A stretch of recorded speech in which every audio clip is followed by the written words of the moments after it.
trouxemos hoje para trabalharmos é uma frase, é uma mensagem de Joana de Ângeles, onde ela afirma: ninguém renasce no mundo físico para sofrer, sendo para reeducar-se, para recuperar-se dos delitos infelizes, para crescer em direção a Deus. Essa mensagem traz para nós uma afirmação, o porquê de nós estarmos hoje reencarnados, qual o objetivo de estarmos reencarnados e o que nós podemos fazer em relação a nós próprios e às pessoas que estão conosco para atingirmos o nosso objetivo de chegarmos até Deus.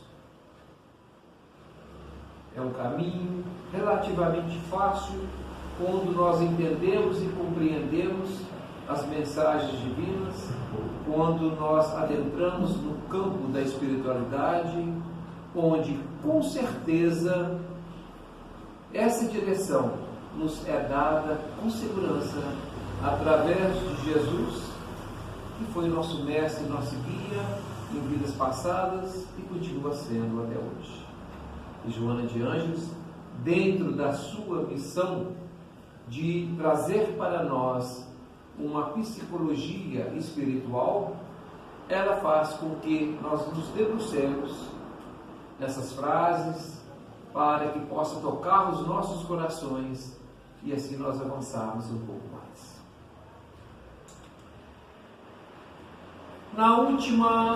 Nos últimos estudos que fizemos na terça-feira, o slide que nós trabalhamos foi esse, fugas psicológicas, onde Joana de Ângeles traz para nós, dentro da sua ótica psíquica, onde ela nos relata as questões das fugas que nós estamos acostumados a enfrentar e a tê-los, só que muitas vezes nós não temos a capacidade de discernir, a capacidade de levantar essas fugas como sendo um transtorno para nós.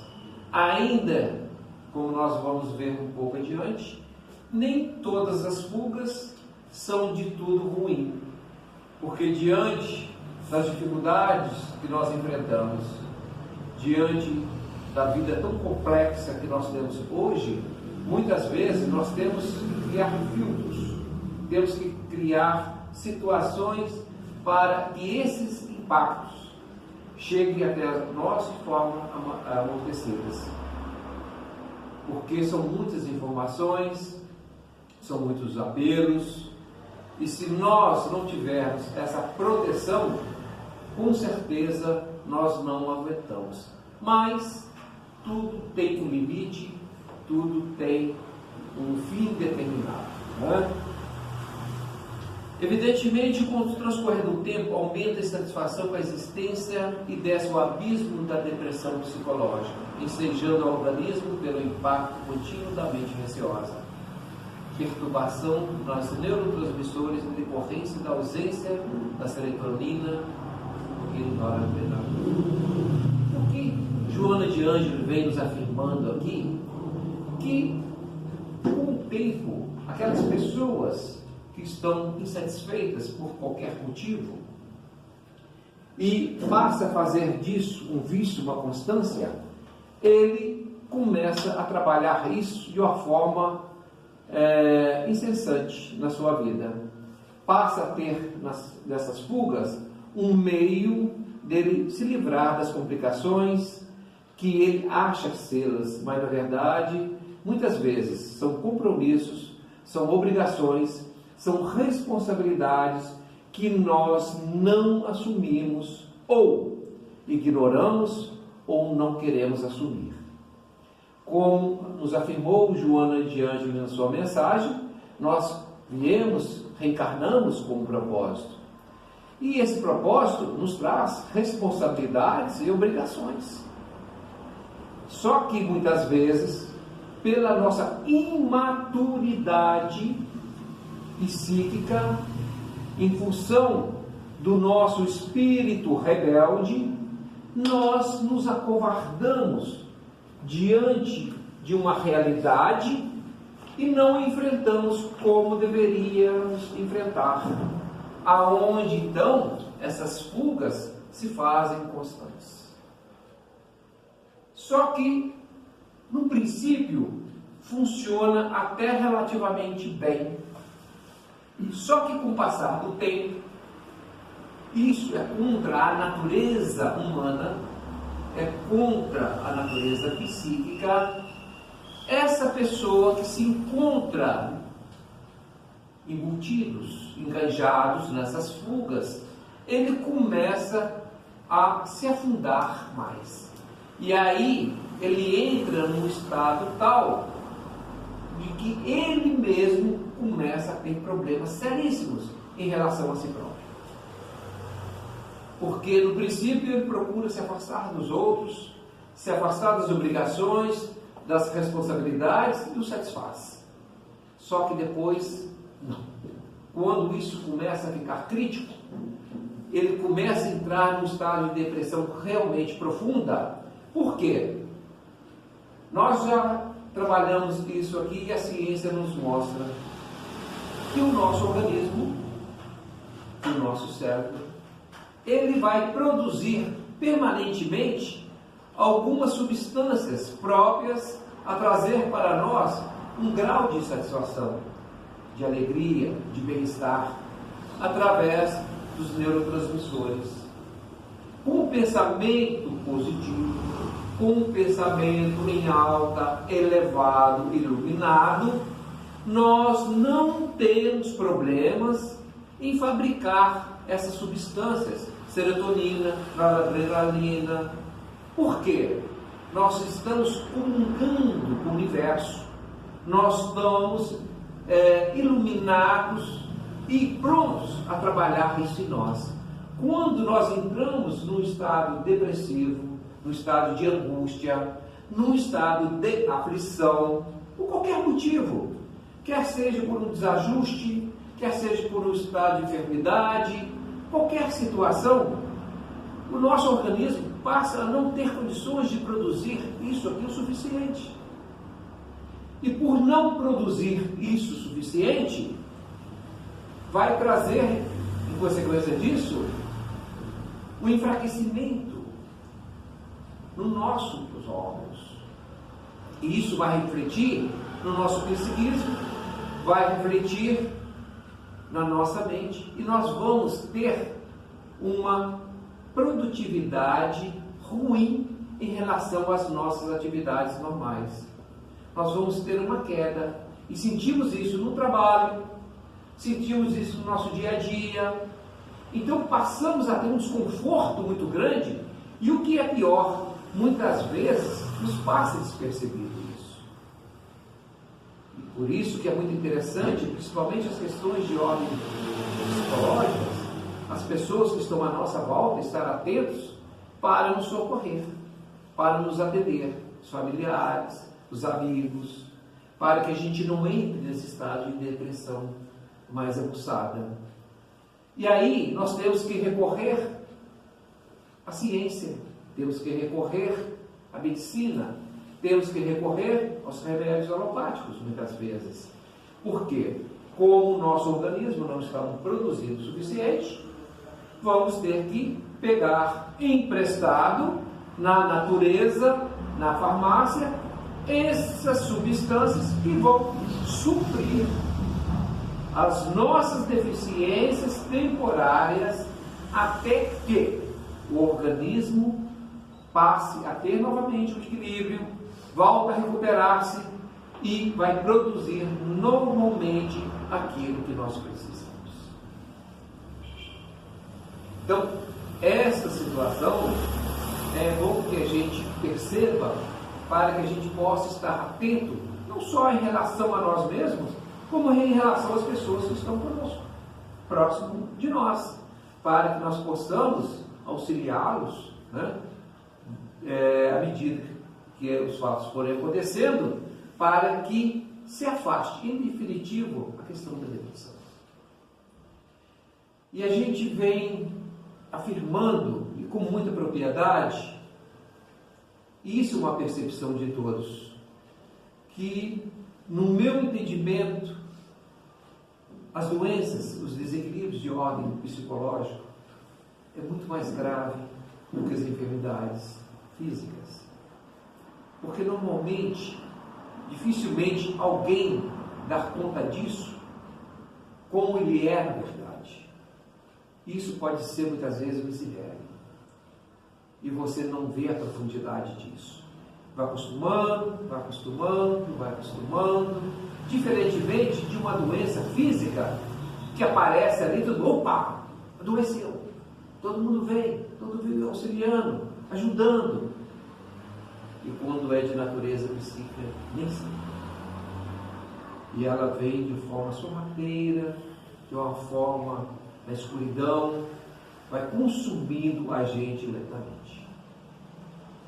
E, como tudo isso é inerente à alma, cabe a nós que estudamos, ou procuramos estudar os fenômenos da alma, o comportamento da alma, a saúde da alma, assim como as enfermidades, trazer para as casas espíritas essas informações que Joana de Ângeles, dentro dos seus estudos da psicologia espírita, nos proporciona para termos conhecimento e aplicação nas casas espíritas.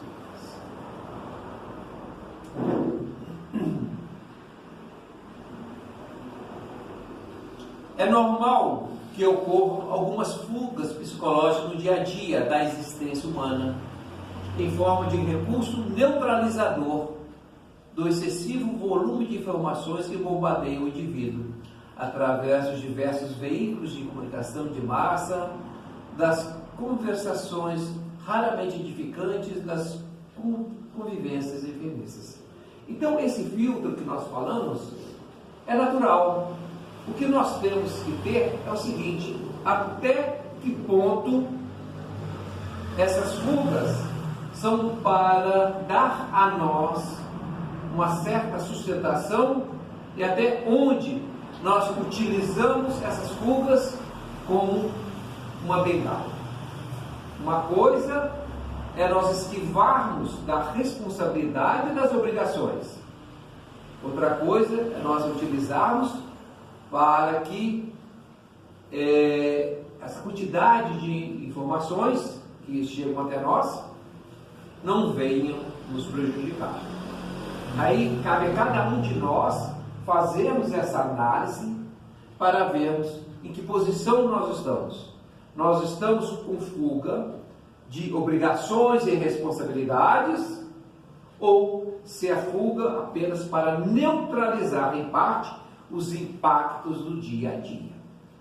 Por isso que nós não temos como de ficarmos 24 horas em equilíbrio. Nós sabemos disso. Mas sabemos também que nós temos amparo e proteção.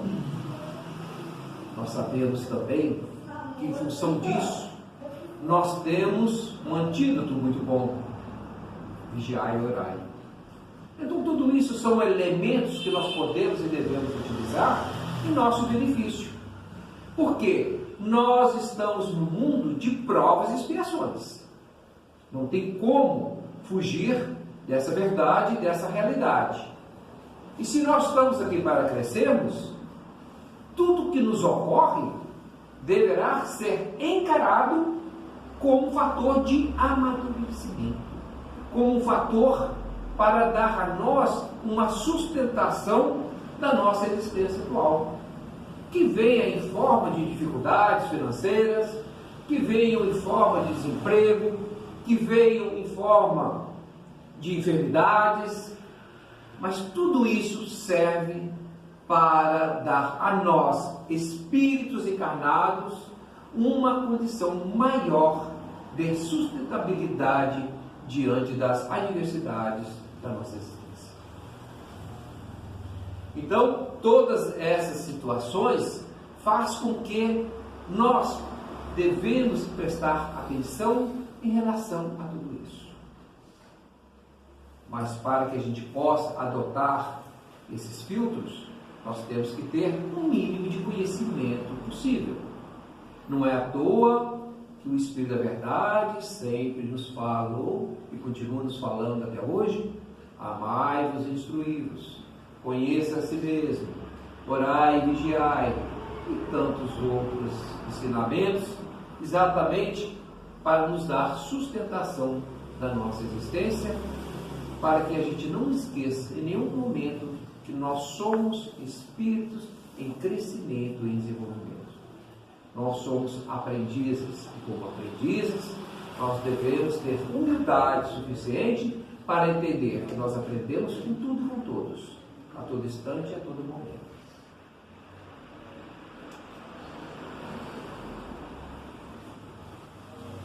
O ser humano possui tesouros íntimos, inigualáveis, ainda não explorados no subconsciente.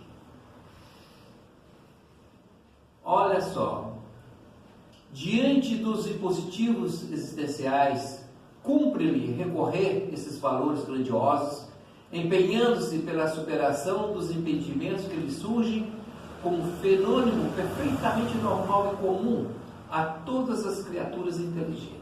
Então vamos voltar lá. Quando Emmanuel, em 1940, em Pedro Leopoldo, trouxe esses dizeres aqui, dentro do aspecto da ciência, ele estava nos mostrando o quanto era importante trabalhar com o nosso subconsciente. Você vê, somente agora, a partir de 1985, 1990, né, que começamos a trabalhar isso aqui. A biogenética. E isso, Emmanuel já trouxe em 1940, através de Chico. Quando nós afirmamos, e vamos afirmar sempre, que tanto Emmanuel, como André Luiz, como Joana de Ângeles, são verdadeiros semeadores de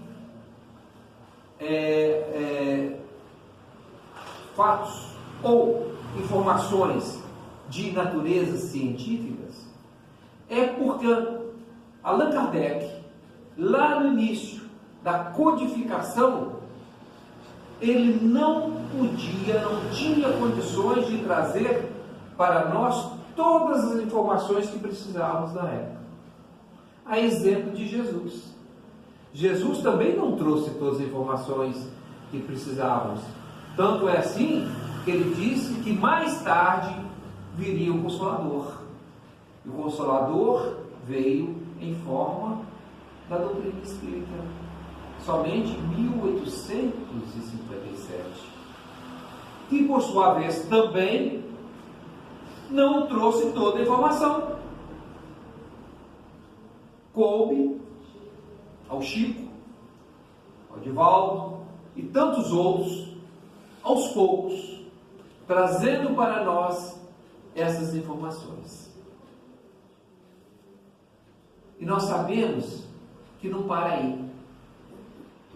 Hoje, a ciência está tomando uma posição para transcrever, decodificar essas informações de Emmanuel, de André Luiz, de Joana de Ângeles, para que, através de pesquisas responsáveis, através de pesquisas de profundidade, esses estudiosos, esses cientistas, dentro das universidades, dentro das faculdades, possam desvencilhar tudo isso, para que nós possamos, a exemplo do que nós estamos fazendo agora, trabalhar nas casas espíritas o conhecimento científico, elucidando isso, fruto de coisas que foram ditas lá atrás, mas com aplicação hoje, e que não para por aí, porque como ciência ela não para nunca. Alguns dizem o seguinte, a exemplo dos chakras, que Allan Kardec, ele não falou nada a respeito dos chakras. Por ele não ter comentado, não ter falado nada, não quer dizer que os chakras, posteriormente, através de Chico Xavier e André Luiz, apresentar isso como sendo uma verdade, né, no corpo espiritual, no perispírito, não seja uma continuação dos ensinamentos de Allan Kardec. Mesmo porque, se nós formos partir desse princípio, muito mais do que isso, Allan Kardec afirmou quando ele disse que a codificação era sustentada em 3 pilares: ciência, filosofia e religião. E ele não especificou nenhum ramo da ciência. Portanto, é válido. O que nos falta é a capacidade de estudar, de querer estudar e de aprofundar e vivenciar e unificar, acima de tudo, o que se estuda hoje nas universidades, em termos de pesquisa, extraídos dos livros espíritas, com aplicação nas casas espíritas. Esse link nós temos que fazer. É uma obrigação nossa. É a ciência que avança, é o crescimento, é o desenvolvimento. E não tenha dúvida que a ciência, dentro desse patamar, ela vai nos conduzir aonde precisamos.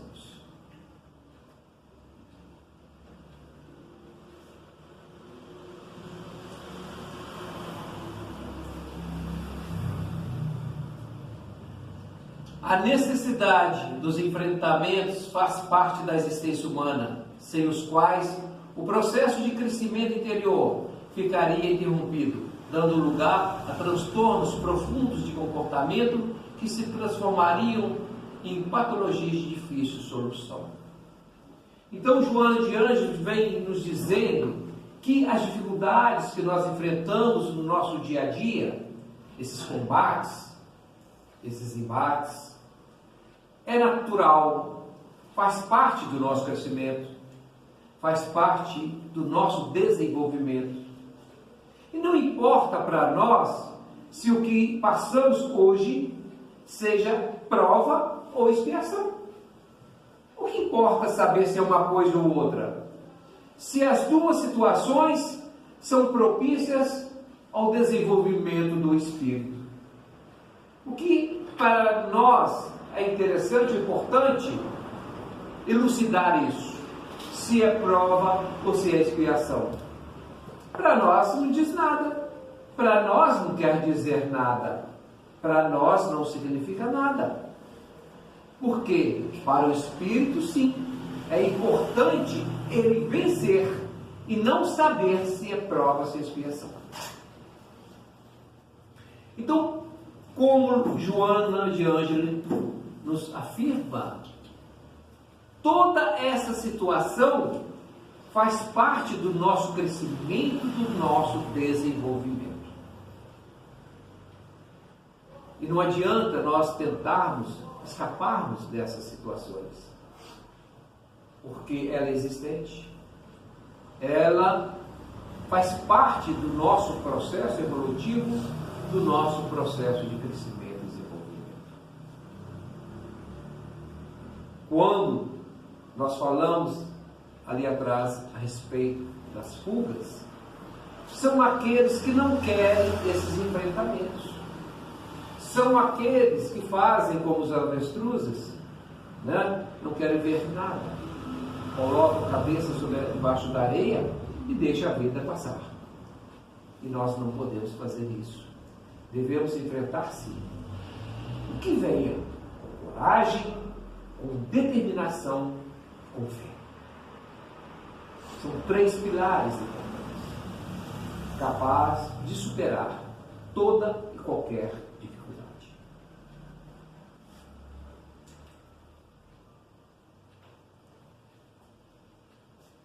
Memória, raciocínio, imaginação são fenômenos psíquicos que, em última análise, consiste em agrupar e coordenar imagens e lhes aprender as conexões constituídas a fim de retocá-las e agrupar em novas correlações, mais ou menos originais ou complexas, segundo a maior ou menor potência intelectual dos indivíduos. Quando nós estudamos as questões voltadas à memória, ao raciocínio, à imaginação, todos eles de naturezas psíquicas, faz com que a gente imagine um campo de bastante estudo, de bastante informação, e necessária para o nosso dia a dia, e necessária para a nossa existência. E essas imagens nós criamos e muitas vezes o fazemos de forma consciente ou de forma inconsciente. Quando o fazemos de forma inconsciente, pode nos trazer complicações, pode nos trazer um desajuste diante da realidade. Né? O que nós podemos fazer é trabalhar isso de forma que todas essas condições possam ter uma conotação com o nosso dia a dia, sem que isso traga um prejuízo maior quando nós pensamos ou imaginamos em subterfúgios para fugir da nossa consciência maior. Porque nós sabemos que são infinitos os fenômenos psíquicos, mas que ainda nós não temos hoje a maturidade, a condição de conceituá-los, de defini-los, de qualificá-los. Mas aquilo que hoje já nos é de conhecimento e podemos utilizá-lo em nosso benefício, devemos sim estudá-los, procurar desenvolver para que a gente possa, através do nosso intelectual, trabalhar isso e dar a nós uma consistência mais profunda. Porque jamais nós devemos nos afastar da proposta inicial, quando do nosso planejamento reencarnatório, para trabalharmos em nós todas essas situações que muitas vezes no nosso dia a dia nós esquivamos. E somente através de um comportamento maduro, de um comportamento mais elevado e, acima de tudo, com mais responsabilidade sobre os nossos pensamentos, é que nós seremos capazes de conduzir a nossa existência por um caminho mais seguro.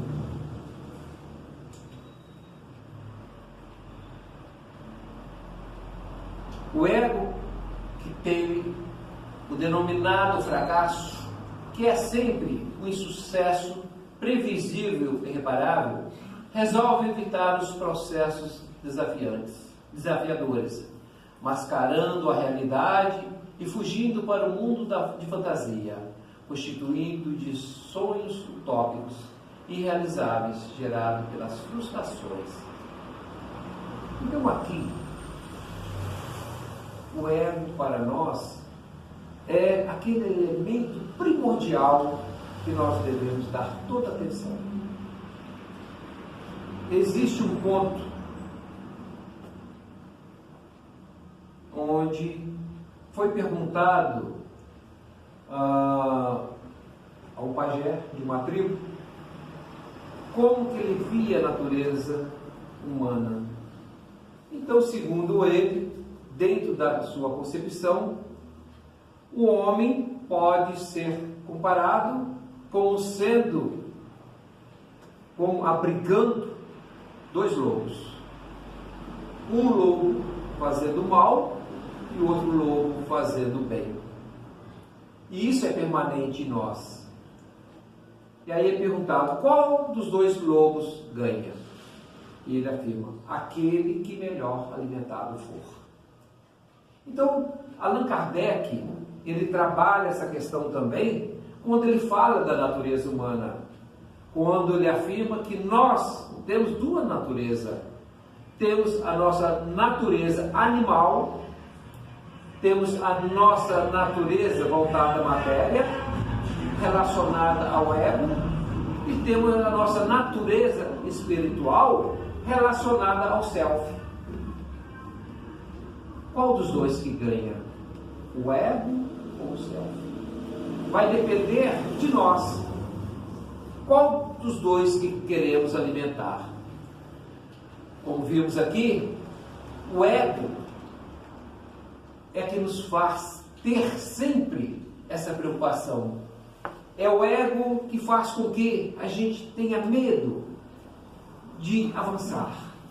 É o ego que faz com que o orgulho, que a vaidade tome conta de nós, né? E ele vem mascarando uma realidade em relação ao self. Por quê? O ego, por ter um potencial maior, muitas vezes ele sucumbe o self, que é aquele espírito evolutivo, iluminativo, aquela centelha divina que todos nós temos. E como deixar essa centelha divina tomar conta de nós? Nós temos que aniquilar o ego, domar a nossa personalidade, controlar, eliminar, erradicar os nossos vícios, que se assenta no ego. E quando nós fazemos isso, não é utopia, é a mais pura realidade do ser que veio com esse propósito, né? E quando nós cultivamos isso, na verdade, nós projetamos em nós uma tela totalmente distorcida, uma tela mental imprópria ao nosso crescimento, ao nosso desenvolvimento.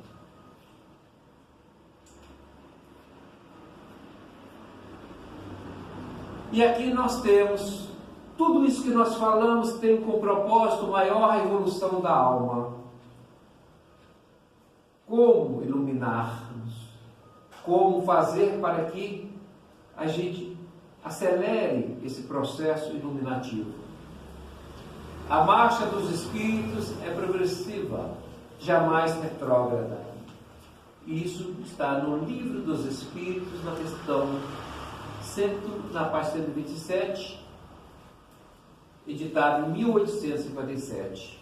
Ou seja, aquilo que nós construímos em relação do nosso ser permanece em nós.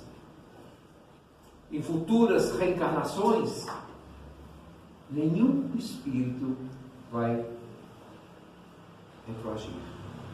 Nenhum espírito vai deixar de ter a conquista que teve em relação ao seu aspecto moral. Muitas vezes, o que pode acontecer é que, diante de fatos sociais, nós reencarnamos em situações difíceis, mas não no aspecto moral. Por isso que Allan Kardec fala, a marcha dos espíritos é progressiva. Ou seja, nós temos que caminhar sempre, avançar sempre.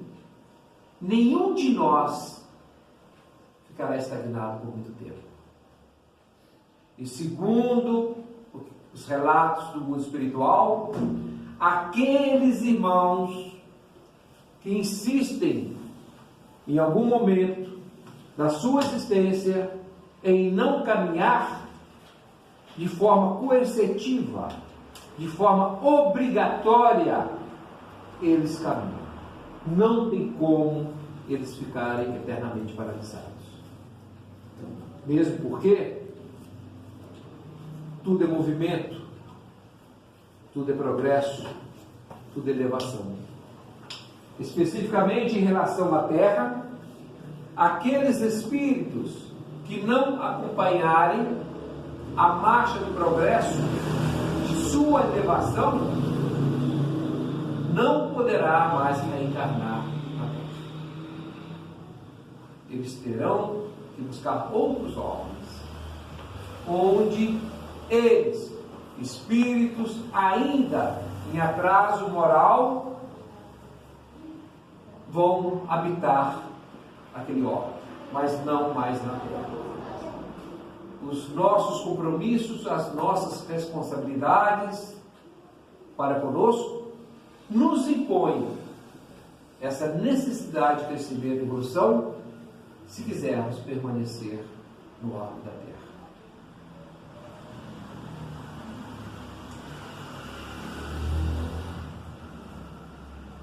O Espiritismo e a ciência se completam reciprocamente. A ciência, sem o Espiritismo, se acha na impossibilidade de explicar certos fenômenos só pelas leis da matéria. Ao Espiritismo, sem a ciência, faltaria o apoio e a comprovação.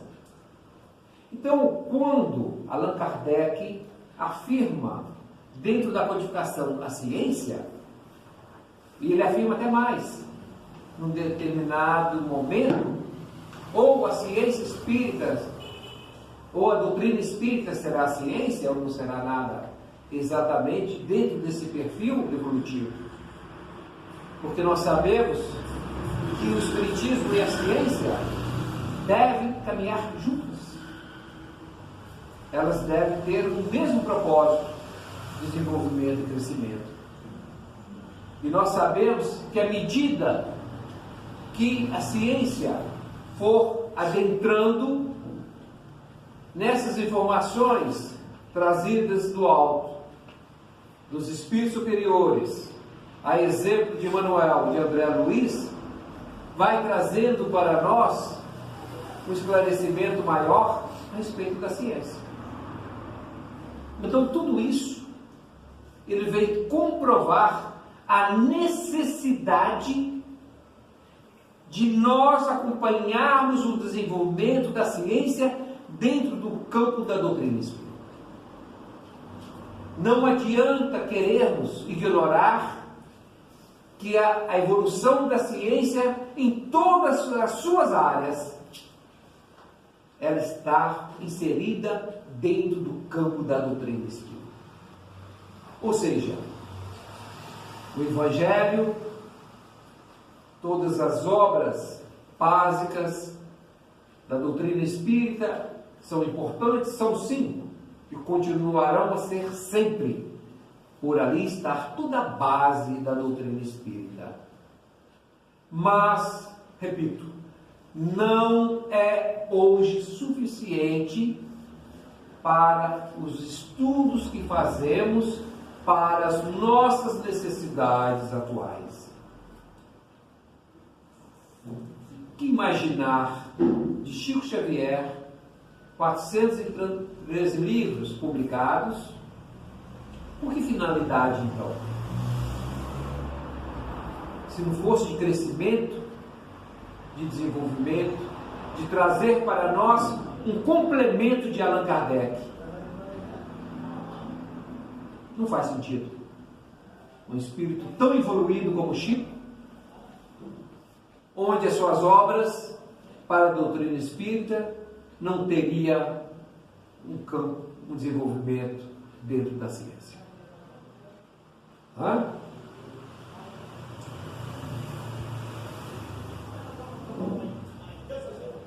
Como nos afirma Ernesto Bozano, que viveu de 1861 a 1943, com o pensamento e a vontade, um fenômeno psicológico pode transformar-se em fisiológico. É aquilo que nós falamos aqui a respeito de um indivíduo, quando ele está em desequilíbrio, ele não consegue produzir substâncias dos quais nós precisamos: serotonina, dopamina, noradrenalina, né? Então, o pensamento, em determinado momento, se transforma numa necessidade para o desenvolvimento fisiológico. Ou seja, é pelo pensamento que nós atingimos aqui. Isso, quem fala isso é Ernesto Bozano, um dos maiores cientistas que nós já tivemos nos últimos anos. E hoje, mais do que nunca, nós sabemos como trabalhar o pensamento através da epigenética, né? O pensamento pode fotografar-se e concretizar-se em materialização plástica, tanto quanto criar um organismo vivo. Essa afirmação, hoje, a ciência já consegue comprovar isso. Isso há quanto tempo atrás, né? É importante para a ciência e para a filosofia averiguar como que a força do pensamento e a da vontade, elementos plásticos e organizadores, atuam em nosso cérebro. Se tivesse colocado aqui 1990, através do estudo da epigenética, nós iríamos achar que esse texto é atual. Porque é isso que trabalha a epigenética. Não é o pensamento e a vontade modificando as células, modificando o DNA? É exatamente isso que Ernesto Bozano trouxe nessa terra. Olha como que a ciência vem a cada momento ratificando posições tidas apenas como teóricas lá atrás. E hoje nós temos confirmações através do desenvolvimento da ciência e no campo prático das pesquisas acadêmicas. É essa força que nós temos que aproveitar. Quando se fala em cura de doenças, não é vã, não é uma coisa simplesmente religiosa pela fé. Ainda que a fé continua sendo importante, mas o conhecimento, ela se alia à fé quando você trabalha o pensamento e a vontade. Se pelo pensamento e pela vontade você consegue modificar a sua célula, você consegue, através da vontade e do pensamento, modificar células enfermiças e células sãs. E nós já trabalhamos isso aqui quando nós trabalhamos o subconsciente. Quando nós conseguimos transitar do consciente para o subconsciente pensamentos dessa natureza, o subconsciente vai trabalhar isso lá e vai fixar, e a partir daí ele vai emitir sinais ao nosso cérebro para que produza e possa se reorganizar as suas células, transformando células enfermiças em células sãs. O contrário também é verdadeiro. Quando nós fixamos em doenças ou qualquer coisa, nós, pelo mesmo processo de fixação de pensamento, agora negativo, vamos transformar células sãs em células enfermiças. Quantas pessoas, de tanto pensar em doença, acabaram adoecendo? E assim tantas outras coisas. Então, Ernesto Bozano, dentro dos seus trabalhos de pesquisa, dentro do seu livro Pensamento e a Vontade, ele já nos afirmava isso. E hoje a ciência veio nos comprovar. Olha que ferramenta que nós temos. Olha que capacidade que nós temos. Não é à toa que Jesus nos dizia: vós sois Deus. Vós sois co-criadores. Imagina se nós temos a capacidade de modificar células nesse momento nós nos colocamos na posição de Deus. Não é Deus que cria. E nós estamos criando novas células. E Deus nos permite isso. Nos permite através do conhecimento, através da fé, através da vontade.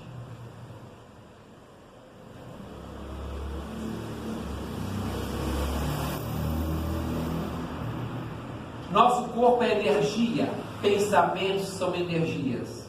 Toda essa energia afeta a nossa biologia, o corpo físico. Obviamente, alguns diretamente e outros indiretamente. Biologia da alma, Dr. Bruce Lipton, 1980.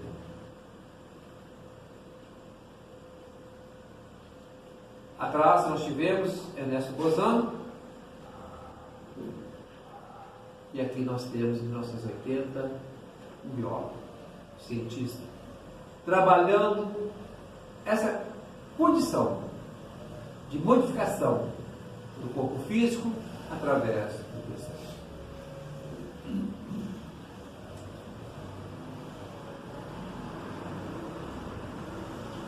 Atendendo a esses objetivos, os estudos e pesquisas sobre a reencarnação, perispírito, magnetismo, fluidos vitais, energias quânticas, espiritualidade, religiosidade, efeitos subliminares, epigenética, neurociência, físico-biofísica, estudos fundamentados em grandes centros de pesquisas em universidades que dão suporte para os nossos estudos e terapias, a exemplo da USP 2002. Tudo isso que nós falamos e comentamos até agora já são teses de pesquisas dentro das universidades. E não são qualquer universidades. São universidades renomadas. O que nós temos que fazer é alargar o nosso conhecimento e buscar interagir para que a gente possa estar em sintonia com o que ocorre lá fora, para que possamos aproveitar o nosso benefício. É o que nós podemos fazer.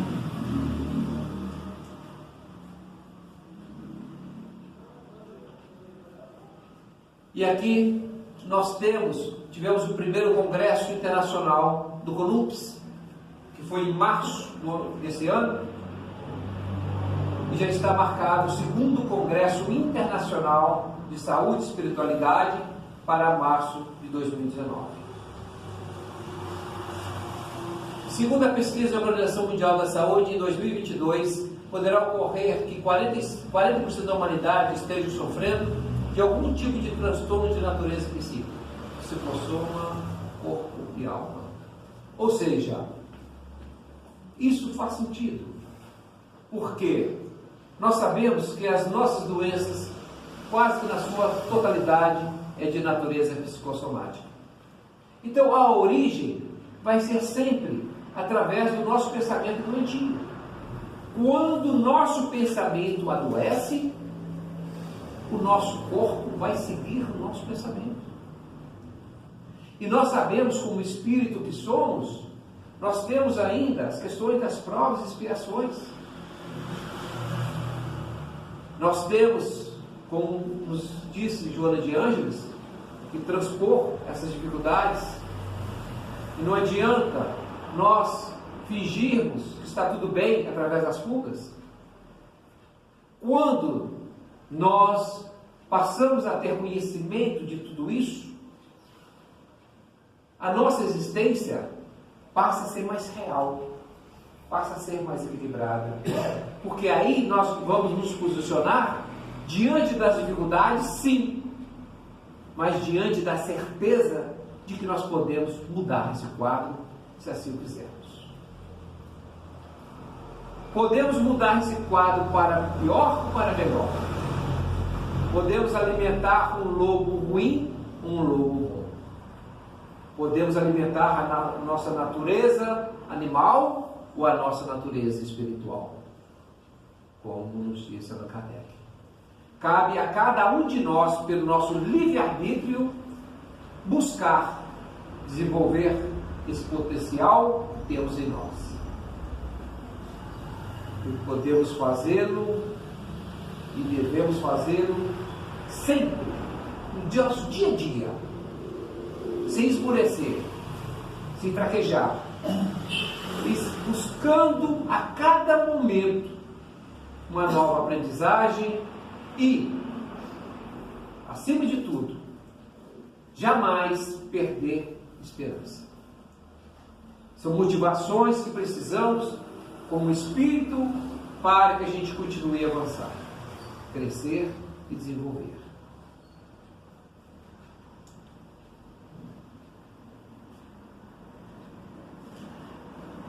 Qual seria a contribuição da ciência espírita? Psicologia espírita, Evangelho de Jesus. Através da psicologia espírita, nós vamos trabalhar a alma em todas as suas áreas. Tudo que diz relacionado à alma, nós vamos trabalhar.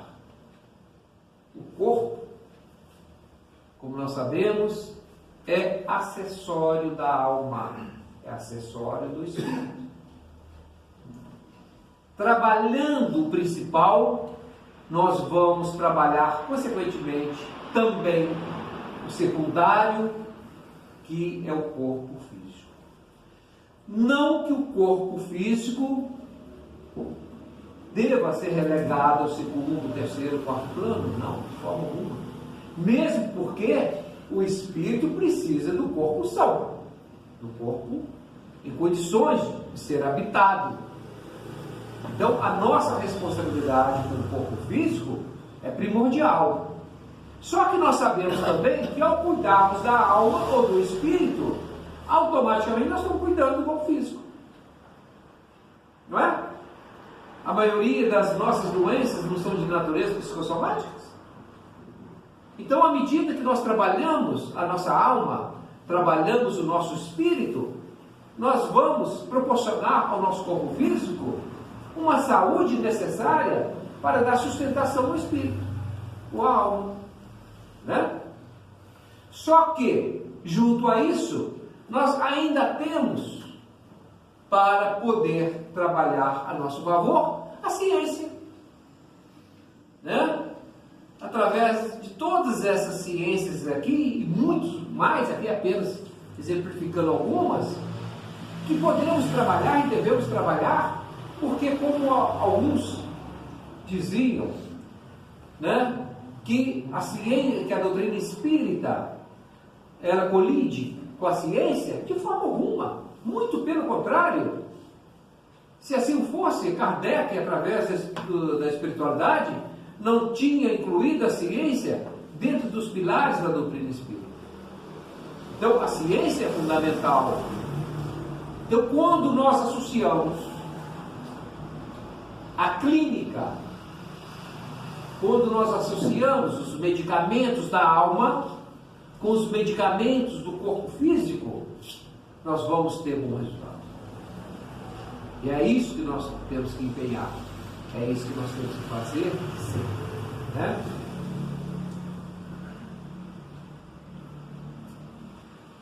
A psicologia tradicional fala da parte desconhecida do mundo mental. Aqui chamo de subconsciente. Nós sabemos que a psicologia tradicional, ela trabalha os efeitos, mas a psicologia espírita trabalha a origem. Né? Não tem, no entanto, uma definição dessa cripta misteriosa da personalidade humana, examinando apenas na classificação composta das palavras. Ou seja, a psicologia tradicional, ela ainda está muito afeita às questões da matéria, às questões ainda voltadas aos efeitos.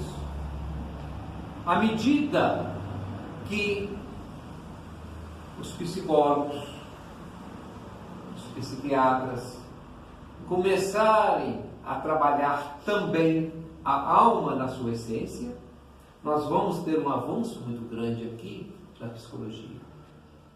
Mas ela é e continua sendo importante para nós. Por quê? nós ainda precisamos do que ela nos fornece, da informação que ela tem, do seu campo de atuação, da forma como ela atua. Para nós ela é muito importante. Quando nós atingirmos um grau de maturidade e de elevação, se a psicologia não acompanhar, ela ficará para trás. Até então, ela consegue ainda nos atender em parte. Mas se ela não avançar nesse campo, como todas as demais ciências que não avançam, ela ficará para trás. Mas ainda é um campo importante para nós. E aqui nós temos esse texto de Emmanuel em 1940, né? Onde ele afirma isso, que a psicologia tradicional fala da parte desconhecida do mundo mental, a que chama de subconsciente. Não tem, no entanto, uma definição dessa cripta misteriosa da personalidade humana, examinando apenas na classificação de pomposa das palavras. Ou seja, eles ainda estão muito mais ligados à questão material do que à questão da alma. A hora que ela começar a avançar, ela vai começar a atender seu verdadeiro objetivo, que é atender às necessidades da alma.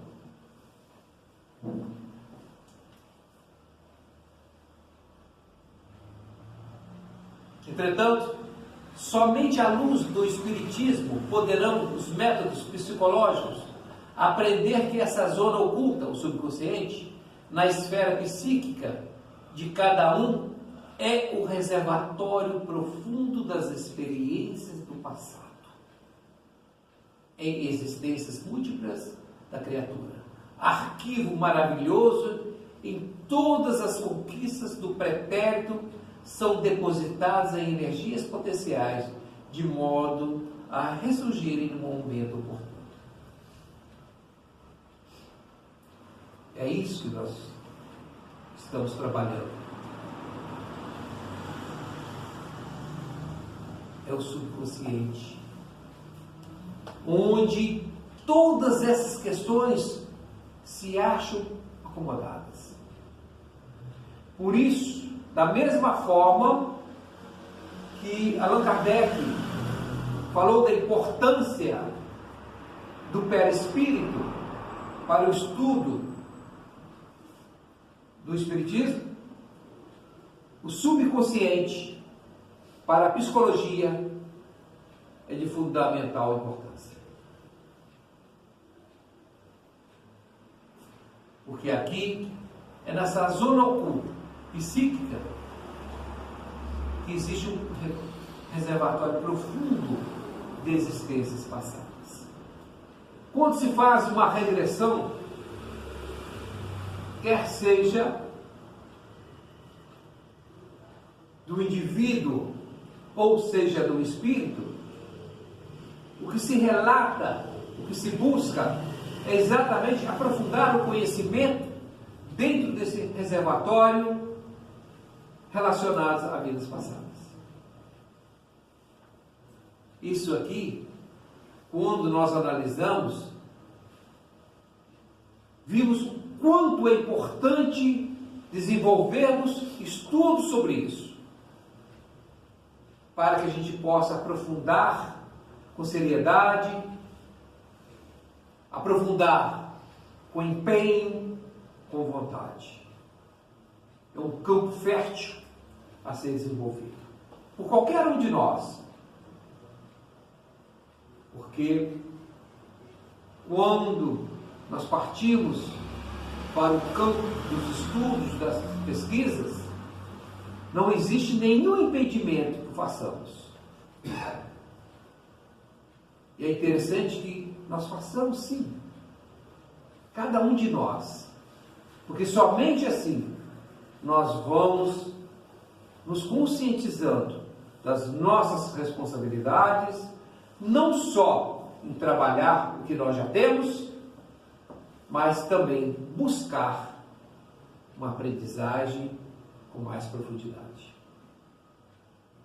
Compete a cada um de nós trabalharmos isso através de estudos, de pesquisas, de experiências que vão nos dar esse conhecimento no futuro.